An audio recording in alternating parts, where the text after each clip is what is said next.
do know who we are, what do we stand for. So I will try to address first of all to our foreign guests. And dear presidents, excellencies, ladies and gentlemen, I am glad to have the opportunity to give our party's view on the key issues of both foreign and domestic policy.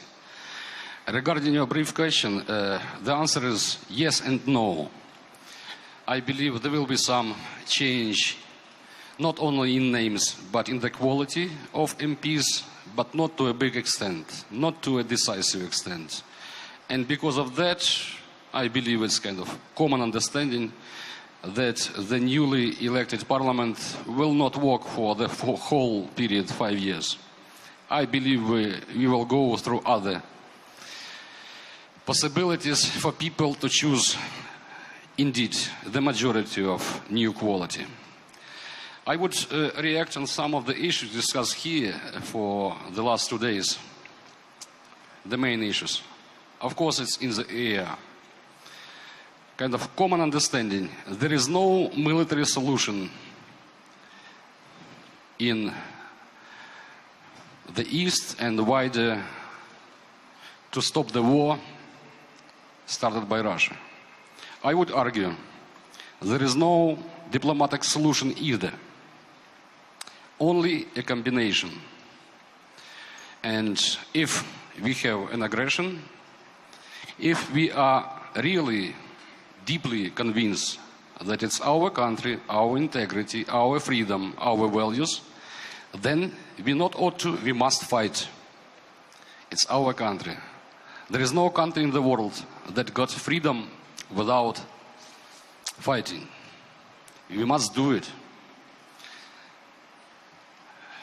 Can I stop you already and just ask a simple question? Because I want to keep this focused on what the elections and the new parliament are going to do in the future, rather than reflecting too much on the past. But the past is important in one way.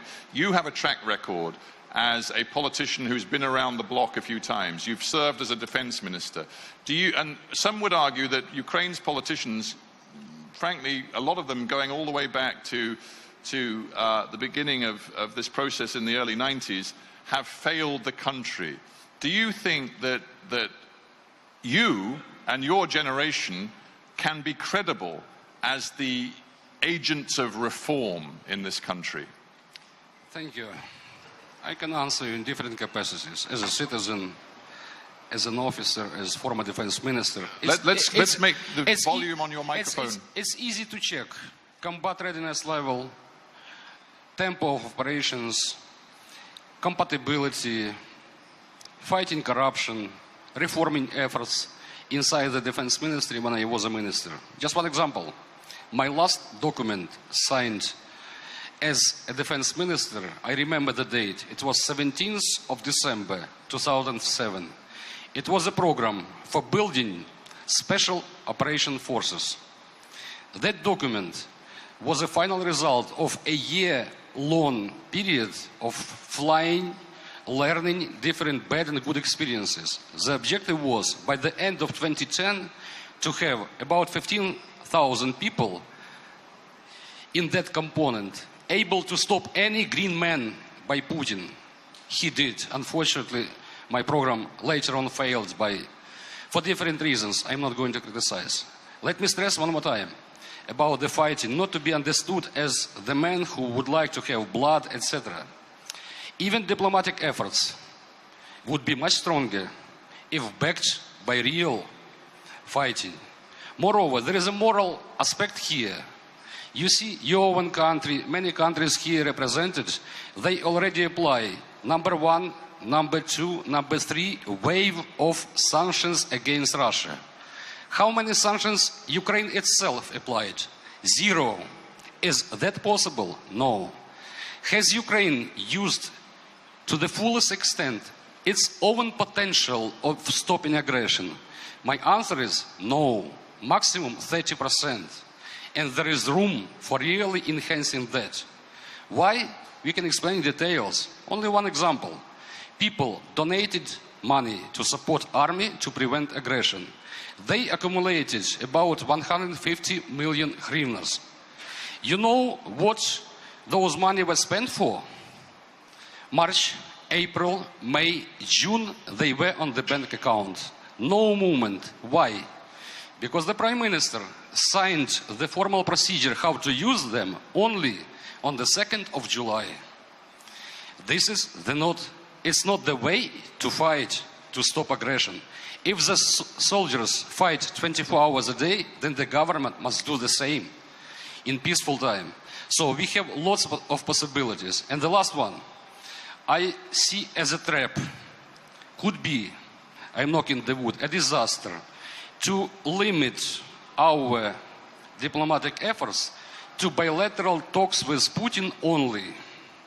We must do everything possible and impossible to convince, to ask, to request our partners to return, to have around the table, first, the United States, second, the European Union at high level, and then Russia and Ukraine only. Bilateral talks, moreover, closed to the public, I am afraid of some preconditions of that ceasefire. I am afraid to get known about the real preconditions.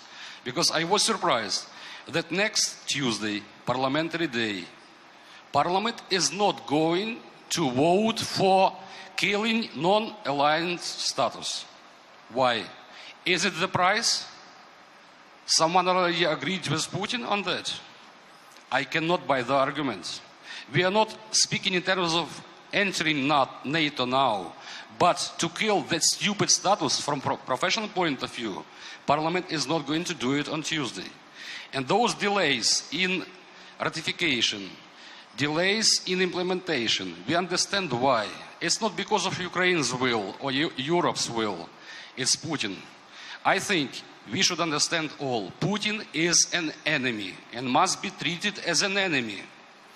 Instead of shaking hands, trying to please him, we must understand the consequences. It's not Ukraine at the stake with all the pains. Next could be, I am knocking the wood, Middle East. All right, I would not be surprised if the next country to join the customs union will be Syria. All right, Anatoliy. With Russian presence there and blowing all the regions. We must think strategically. I'm going to stop you now because I know you wanted to say all that because it's important to you to get that message across, but I do want to try and focus on the politics of Ukraine rather than another session analysing the sort of geopolitics of the crisis. And I'm going to turn, if I may now, to you, Yuriy Lutsenko. You spoke... Oh, God. That's not a good omen, is it? But Yuriy, you spoke last year with experience of imprisonment. And it gave you, I think, real moral authority as a voice demanding reform and change in Ukraine. Well, here we are now, you representing the establishment. You obviously very close to Petro Poroshenko. You're the head of his party. You're ahead in the opinion polls. And what I want to know from you is whether you can confidently say that now that you are close to power and may well be a very prominent player in the next parliament, can you confidently say that the values of the Maidan are going to be fully voiced and expressed in Ukraine's forthcoming parliament? Do you believe the values of the Maidan are now integral to Ukrainian politics?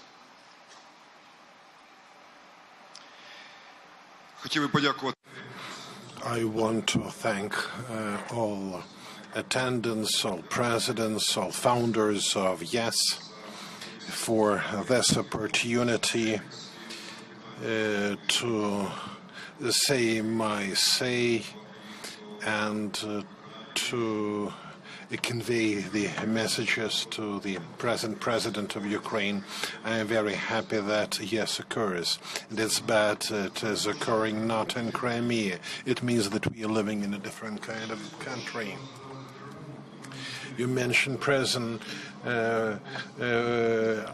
I don't feel any revenge. I don't feel any resentment. My idea is that of the Third Ukrainian Republic as a way out of the post-Soviet status, as a way out of the Ukrainian Soviet Socialist Republic in which we were living for many decades. That implies a drastic change in the country. This is what the Maidan stood for. It stood not only for the change of the president or of the government or of the ministers. It was about changing the entire system. And when we speak about the future parliament, we imply the desire to change the system. Today, Ukraine lives in the same paradigm. Yes, we have a new prime minister, but public procurements often unfold in the old way. We have a new minister of internal affairs, but the same Soviet-style police. If you pay, you are free. If you don't pay, you remain, you live in fear. We have a new minister of justice. But our courts rather look at the portraits of American presidents on grill bills than they tend to read the Ukrainian laws. So not much has changed in Ukraine, and we are very concerned about that because this is our last chance. Ukraine is not 20 years old, it's 1,000 years old, and Ukraine will never die. But it's the last chance to return to our European home because we are very close to it now. The challenge from the Kremlin is not about our territory, as many think.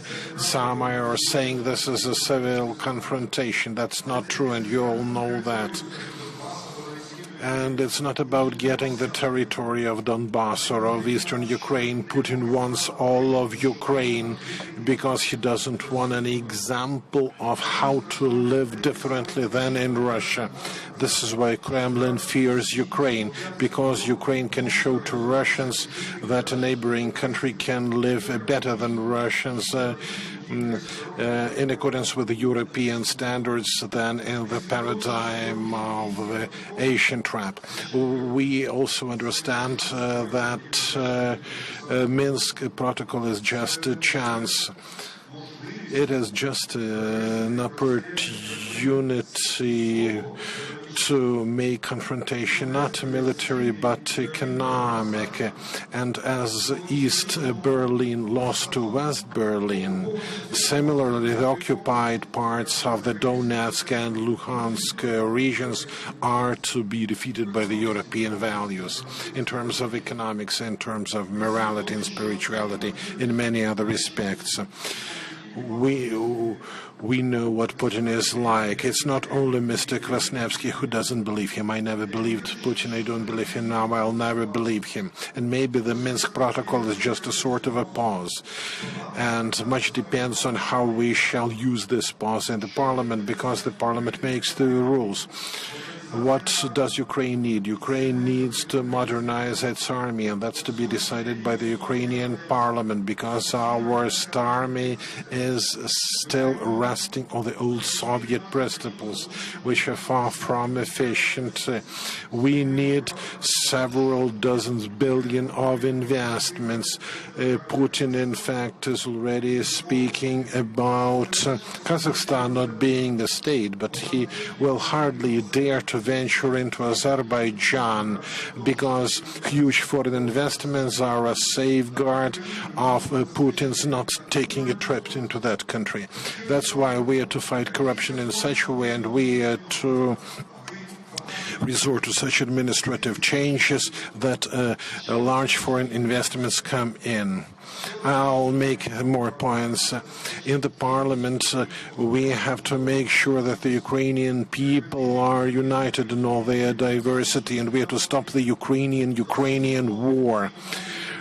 A Russian-speaking Ukrainian is a patriot. Maidan proved that. And fight against corruption. That's the alpha and the omega of everything we want to make in this country. If we won't do that, with regard to economics, with regard to fighting corruption, with regard to the spiritual space, Ukrainian will lose its historical chance, and our party wants to become the provider in this process. Lutsenko, and I get from you obviously the sense of this being a crucial moment, both to deliver a united front against what you see as the continued threat from Moscow, so a security challenge ahead for the new parliament, also an economic challenge, also an anti-corruption challenge. This clearly is a defining time for Ukraine. So, if that's all true, why is it that Petro Poroshenko and the Prime Minister Arseniy Yatsenyuk, who appear to believe pretty much the same things about the future direction for Ukraine, why is it that, as so often in the past in Ukraine, you have two top politicians who appear to be allowing their ego and their vanity to disallow them to actually form a united bloc? They want their own parties. They appear at the moment to be destined to fight each other in this election. And there are so many different parties also with their own vanities and egos fighting this election. Why is it that Ukraine can't find leaders capable of truly uniting and working together?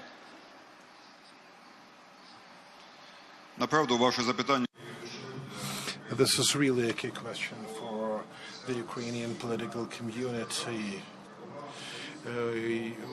We are always trying to look for hetmans. It's not about ideology, it's about sparkling leaders. And even after Maidan, people are striving to get into the party slates.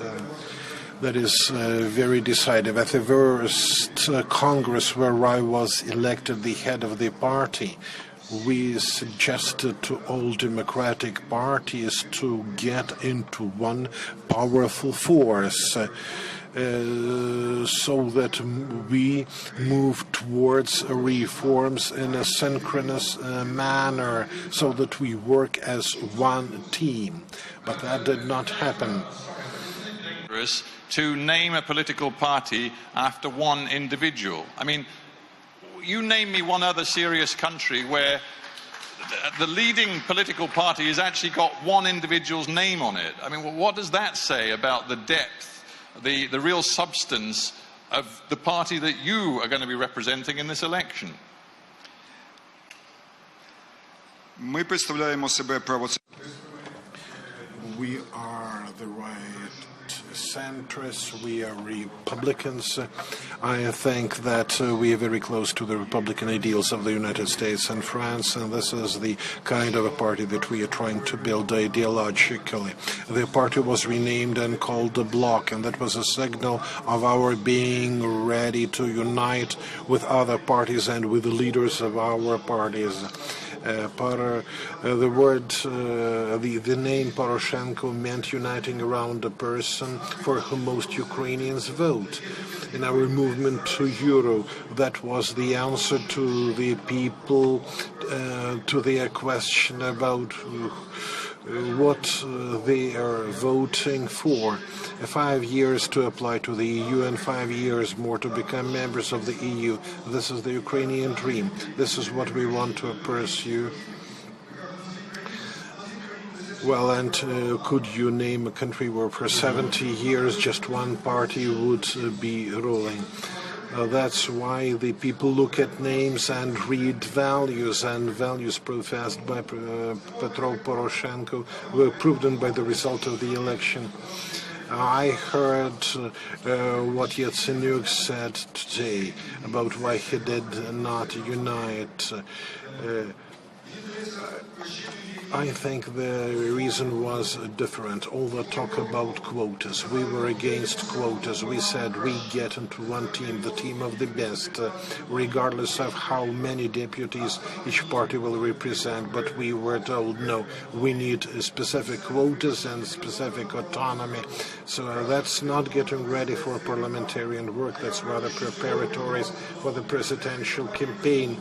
But it's stupid to prepare for the next presidentials, because without reforms we will not have another presidential election. But let me tell you the good news. I have just come from a meeting where we were sitting with Yuryn's party, with Liashko's parties, with other parties about majoritarian constituencies, because we want only Maidan parties in the next parliament, without any fifth column of the Kremlin and without any communists. And turn to Oleh Liashko. Now, I won't pretend to be an expert on the internal politics of Ukraine. Clearly, that would be crazy, because I'm not. But I have spoken to many Ukrainians about you, Mr. Liashko, and they have variously described you, some as a fascist, some as a neo-Nazi. But all have also pointed out that in the current opinion polls in this country, you are commanding around 15% of the vote. So what does it say about the state of opinion in Ukraine today that your views are so far right that some people in this country of high reputation think you are a neo-Nazi, but you stand to win a very significant chunk of seats in the next parliament? What does that say about Ukraine, do you think?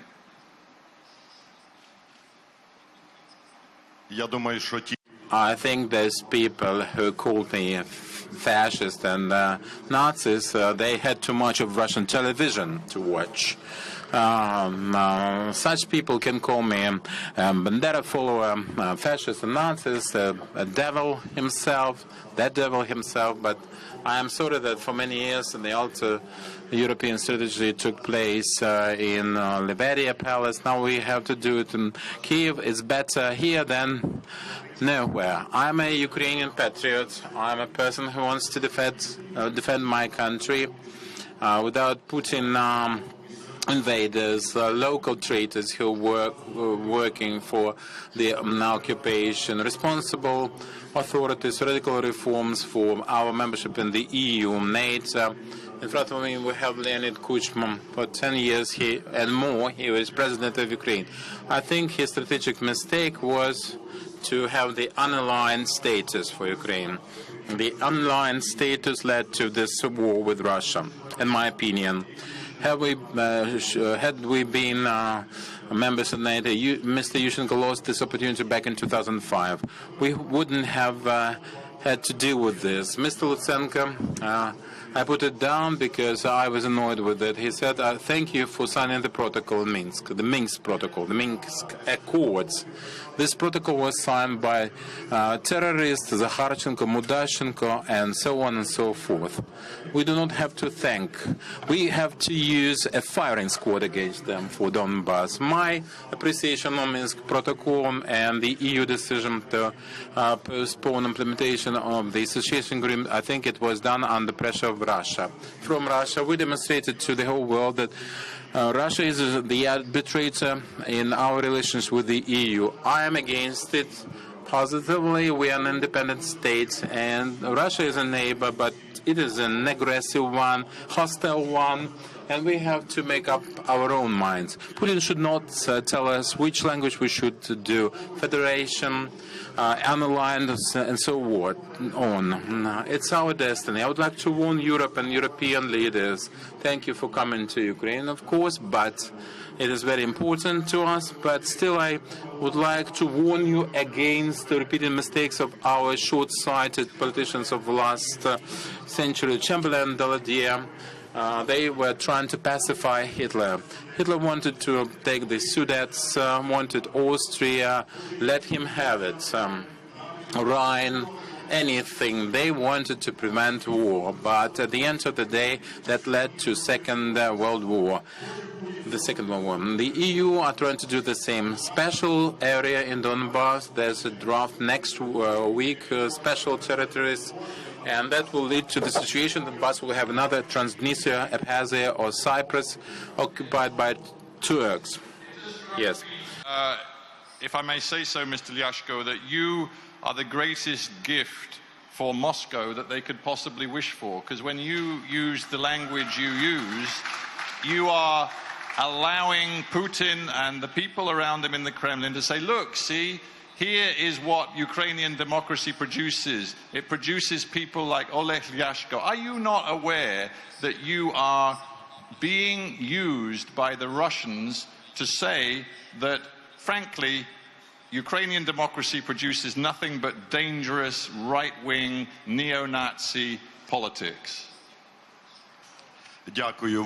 Thank you very much. It's not a suspicious. They inspire me. The Russians inspire me. Not just inspire, but with their action they provoke us for defense of our country, fight, protection of our territorial integrity and independence. Because what Putin is doing in Donbass, he took the Crimea, now he's taken Donbass, and then all Ukraine. We have no other way but fight. And we can, of course, sit on our hands, put them up, lose the country and the statehood. That's the only alternative. With your permission, this is not black and white.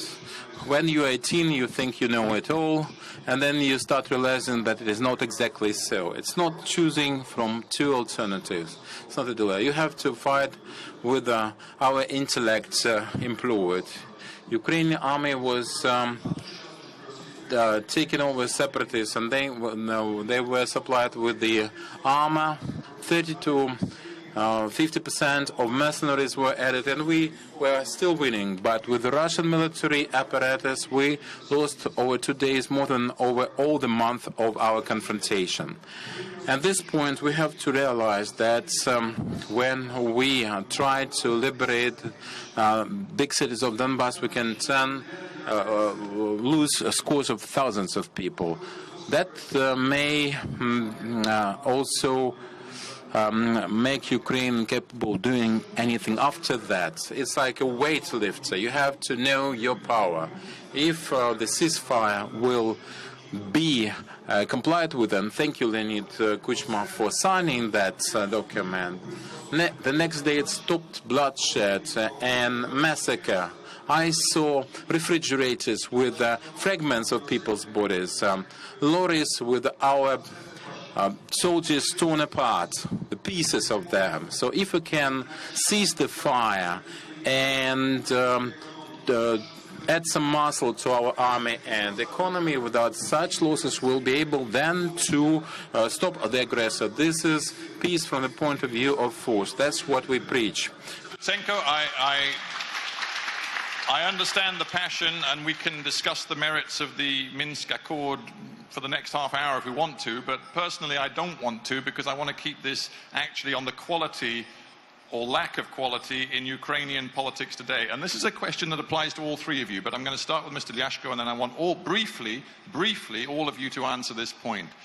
Are Ukraine's politicians prepared to be completely transparent about where they get their money, where they get their backing from, so that the Ukrainian people can be quite clear who sits behind the politicians that are seeking their votes today? Mr. Liashko, I've heard all sorts of stories about where you get your backing and your money from.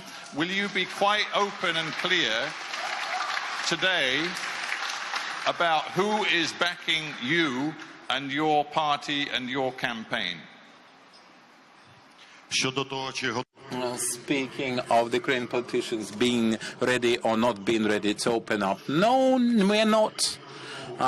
Show me one Ukrainian politician. I'm the only exception. The only exception who is ready to open up and divulge. Of course, this is a joke partly. After the Maidan, what changed? The faces, the names, but not the system of power. Irresponsible, opaque, corrupt, and everyone who comes to the parliament, to the presidential position, to the executive power, has one's own hidden agenda. Answering your question, who funds us? Well, small business, medium business, no oligarchs, no Moscow. Maybe you've heard that, but it's not true. No oligarchs are backing you at all. Just Pinchuk, Mr. Pinchuk, just Victor. He invited me to yes, and that's his contribution.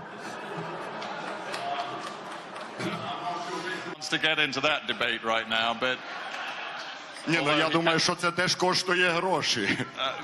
I think it's worth some money, you know, water, the name tags and all that. Address the same point. Mr. Lutsenko, then you. Мені направду дуже легко відповідати. For me to answer another Well, I was the third Ukrainian Republic before Maidan. On our side, we made all our expenses transparent. You know how Euromaidan started. We had all the stripes, we had the pins, and we spent all our money, and we knew who was paying, and it was there. And we had a couple of million, all the medication, all the necessary things, and now in the pro-presidential party, I can guarantee that our list will disclose all the declarations of assets of last year and the income. Svetlana Liashko, who is in charge of Chesno, honestly, movement, she'll be on our list. She'll be the main watchdog of our integrity. And we will disclose all our expenditures before the campaign. We have strategic investors, Mr. Poroshenko himself, and also inclusive of those people who are all open in their assets and incomes and declarations before the Ukrainian people. All responsible, all transparent. Бізнес анонімний і нікому не відомий. We are not going to hide behind any businesses. We are ready to name all the names of all the people who are going to make contributions. It's better to hide beneath small and medium-sized enterprises than oligarchs, as our politics has always been hiding behind big oligarchs that ruined the country. Because I actually want to hear Mr. Grytsenko on the same point, because all of Ukraine's politicians need to declare exactly where they stand on being more transparent, more open with voters than they've ever been in the past. Thank you very much. The answer is yes, but two aspects. First, structural, self-sustainable. There is draft bill registered in Parliament on transparency of financing base of the political parties as well as political advertisement. My signature is under that bill. If President wants, on Tuesday we will vote as a whole, it will become a law. I'm afraid they will not introduce for voting. We have only 4 MPs. If we had 226, it would have become a law a few months ago. Second, personal. One my promise we did since 2009, my first run for the presidency. Online, all the income, all the outcome, with all the names and sources. This time will be the same, for sure. Everyone can check. All right. Thank you. No, well, that's very clear. And I'm sure some will check to make sure that's By true. the way, one issue to touch here. Business and authorities. It's another very tough issue. Because we know power corrupts, absolute power corrupts absolutely. And when there is business in government seats, it's a problem. When there is big business, billionaires in government seats, it's another problem. In the government of Yanukovych, there were 6 billionaires. Now, unfortunately, the same situation continues. Starting with the president, his first deputy of the administration and father, businessman. I don't know any of those billionaires in government who, earlier or later, misused the pocket and the budget money and own corporate interests. It's a structural problem. I believe we should handle that as soon as possible. Okay, thank you for that. One last question from me, and then I'm going to open it up before we come to a close. This question, I think, is really primarily for you, Mr. Liashko, and it's this. Everybody, I think, is agreed that what we want to see is a strong, unified Ukraine. Right now, big chunks of this country's territory are out of the control of the central government in Kiev. And it is clear, is it not, that politicians of all the different political parties need to find ways of restoring confidence and trust amongst the civilian population in the East. That has to happen for Ukraine to go forward as a united country. How can that happen when politicians such as yourself, Mr. Liashko, have been seen on videos disseminated on the internet posing with prisoners, interrogating prisoners who've been deprived of all their clothing, who have had their associates seen on videos on the internet posing with dead bodies in the east of Ukraine. How could you ever hope to win any confidence and trust in the people of East Ukraine? And how even is your presence in Ukrainian politics going to inspire any confidence and trust in the people of Eastern Ukraine? Пане головуючий, коли ви кажете про те, що позують на фотографіях. Mr. Chairman, when you say that they pose on photos against the background of dead bodies, yes, there were such photos, but it was not us who did this. Those were Russian soldiers from Leningrad, from other cities, who did take such photos and then posted them on the internet. I don't know any tortures or crimes that were perpetrated by Ukrainian soldiers.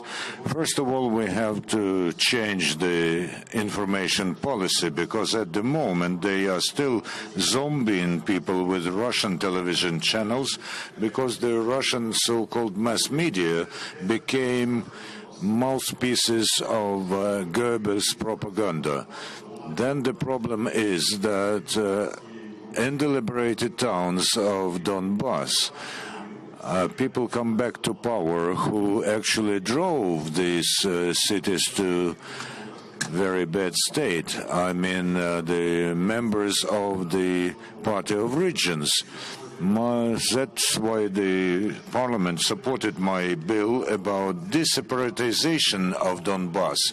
I didn't invent anything new. I remind you of the law in Germany, which supposed that the Germany should be denazified. So I suggest that everyone who took part in separatist movement and perpetrated crimes should be deprived of their right to be elected or to be appointed to official positions. If we do not allow them to come back to power through local elections or through parliamentary elections, we won't be able to preclude the emergence of the fifth column back in Donbass or in Ukraine at all. If this happens, then we will have the repetition of Crimea. In a couple of years, they will conduct a so-called referendum and accept decisions that will cut this country, cut this land of Ukraine. Why are we talking now about decentralization only in Luhansk and Donetsk regions? We have to do this in the entire country. When the communities will be masters of their own money, then we will be masters of our land. Mr. Kuchma, you should agree that the major problem of Ukraine is the lack of pro-Ukrainian policy. For all over this time, they have been despising the Ukrainian language, the Ukrainian culture. Look, in Poltava or Kiev or Будь ласка, останнє речення. Okay, my last sentence. Winston Churchill, the British Prime Minister, said that all bad things are being done by good people who are indifferent.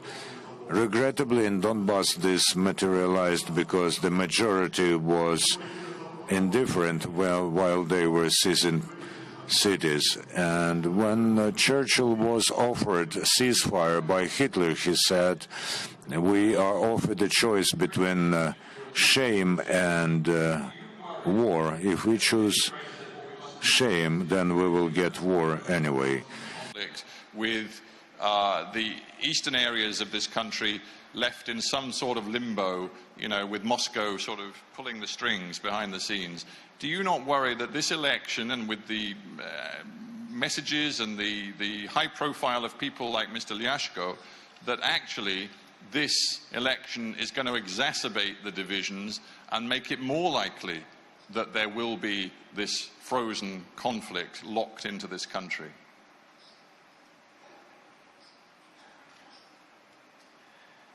Ні, ви знаєте. No, I do not worry about this. I am not disturbed by the fact when Mr. Liashko is in Parliament. I don't have any doubt in this, that he will make it to the Parliament, and I think that the radical part of the Parliament will sort of stir the Parliament. Mr. Liashko says what people want to hear. We have to take this into account, and he's the best speaker of these sorts. I'm not afraid that in the Parliament we will often hear what the people want to hear. By my word, we are Democrats, and people choose whomever they want, and every person has the right to their own decision. And even if this is a mistake to elect Mr. Liashko, this is a better mistake than the Party of Regions or Communists. This is still the progress for the Ukrainian Parliament, and I am sure that we will find common language without probably some very radical things. But what I'm disturbed about is that the Party of Regions is crying out loud that we should respect the people of Donbass. Who are the people of Donbass? And the others say that we do not have to take them into account at all. The strength of Ukrainian Parliament is in its future diversity, and the current that runs between plus and minus poles makes for the strength. And then I'm going to open it up to questions. So very briefly, if you would. All right, very briefly. But our position or our view is a bit different, and I want to stress. Under the current electoral system, directly or indirectly, the outcome of election will legalize the split of the country. Why? For instance, Javier Solana would like to go for a parliamentary seat in Yalta. Does he have the opportunity? Zero. I would like to go somewhere in Lugansk. No way. So, what will be the final outcome of the election?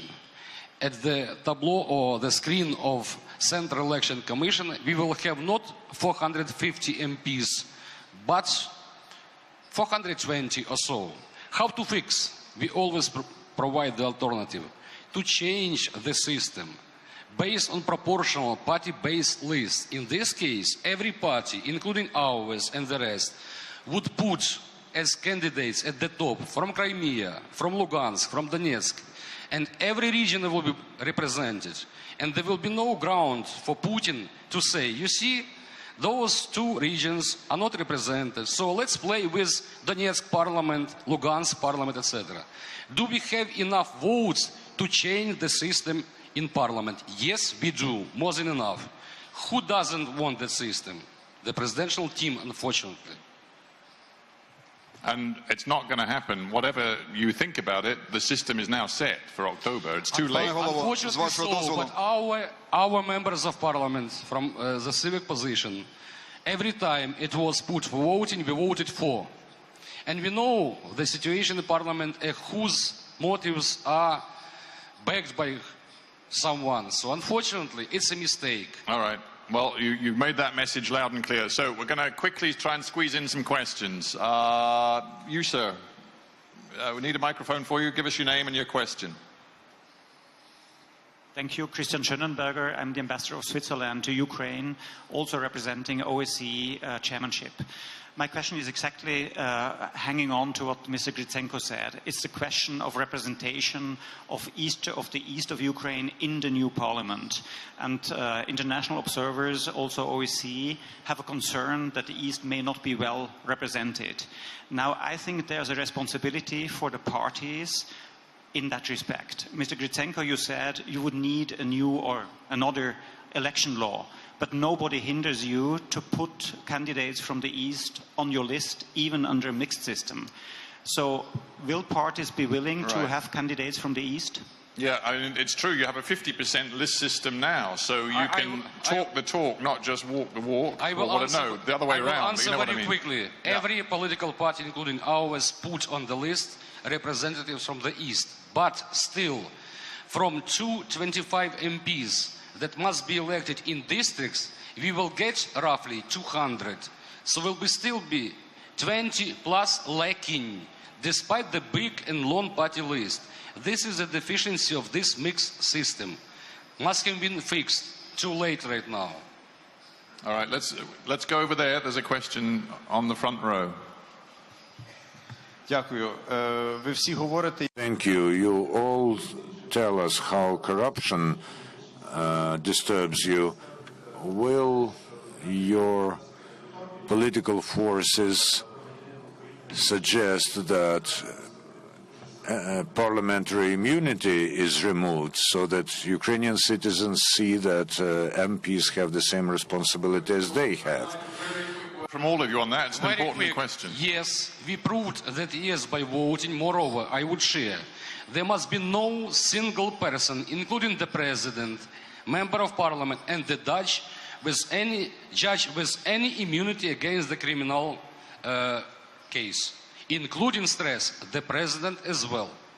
While in office, there's no freedom from the law. Doesn't matter if I knock in the wood, the president kills someone or takes a bribe of 50 million. The name of the president doesn't matter. Should we keep this person for 4 or 5 years in office? No way. Okay, that's pretty clear. What about you? Так, моя і Yes, my and my party's unchanged position is the cancellation of parliamentary immunity. I think that this is the remnant of the defense from non-democratic power. All over the 23 years of the independence, many parties have declared that they are for the removal of parliamentary immunity. However, when they come to the parliament, they do not vote for this. Those who are in opposition say that they are afraid that General Prosecutor's Office will arrest them, and those who are in power just do not do this. But I think that the atmosphere in the society has changed, and the people will make MPs to remove this immunity, same as happened with benefits.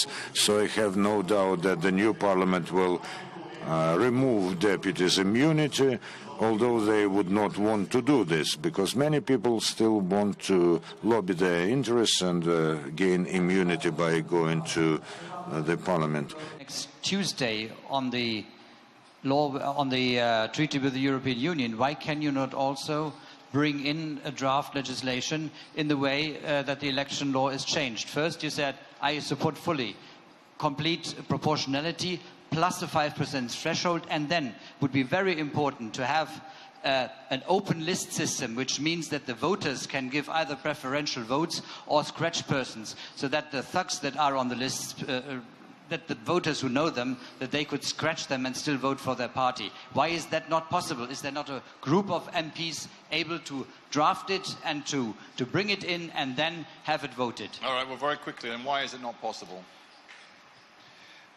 це неможливо хоча б. This is impossible, at least because of the fact that the elections are already launched and there are registered candidates. The change in the law will lead to the doubts in the legality of the entire election, and members of our party who are few in the parliament have voted for the change in the system. But let us not look for answers in black and white. Tell me, with this first past the post component, under the pressure of Yanukovych, Kiev in first past the post continuances did not elect not a single representative of the Party of Regions. What hinders us now? At the moment, the only social lifts for new faces are territorial constituencies.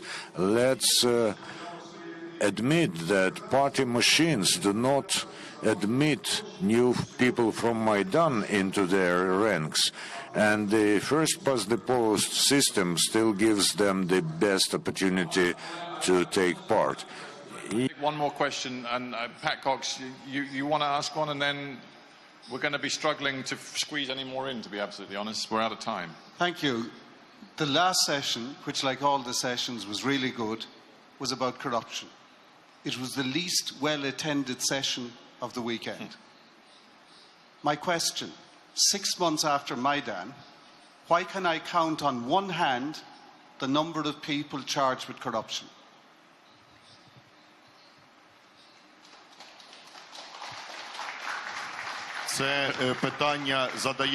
This is the question not only from Mr. Cox, by the way. I want to sincerely thank him for his contribution to the liberation of Ms. Tymoshenko and other political prisoners, and to Mr. Kwasniewski as well, about corruption and why illustration wasn't done, why the prosecutors haven't been dismissed, who under the rule of Kuchma, oh no, under the rule of Yanukovych were presented with golden loaves of bread. We still see that judges are working because lustration hasn't taken part.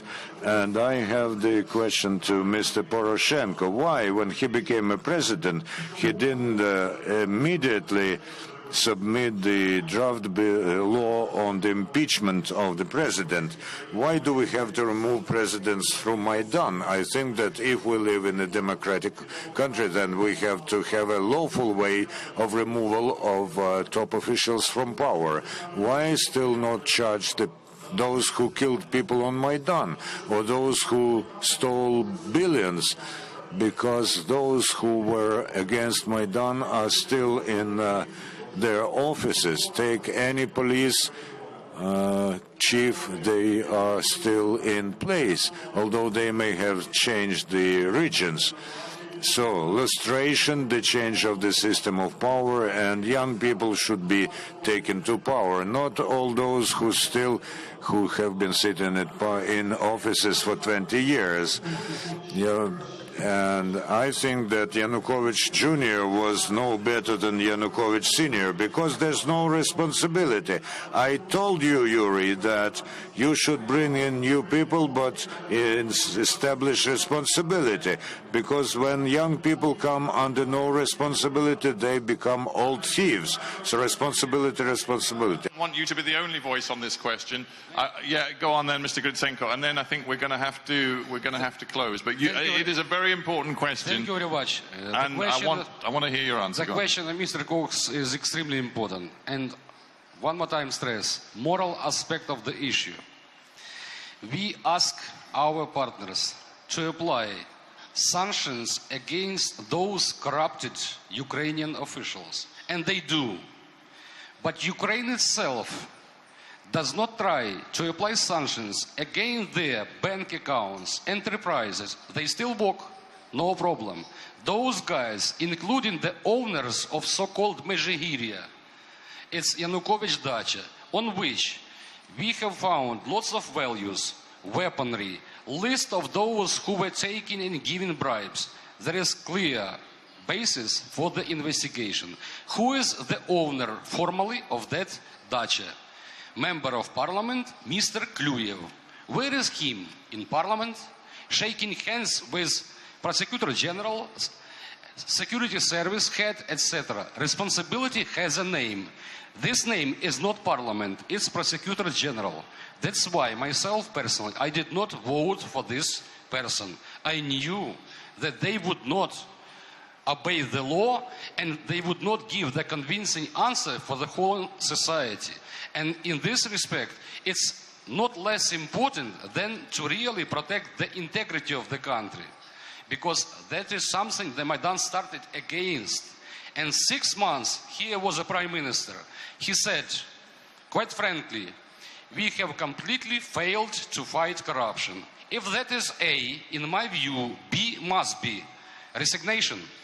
But he is running for another seat. They used to say from the very beginning, our government is the government of kamikaze, one-way ticket. Now kamikaze decided to take parachute. Guys, I cannot imagine any serious country, wartime situation, economic crisis, when Prime Minister, Minister of Interior, Minister for Social Policy, Minister for Transportation, and the rest would go for Parliament. You must work 24 hours a day. It's impossible. Otherwise, resign and go.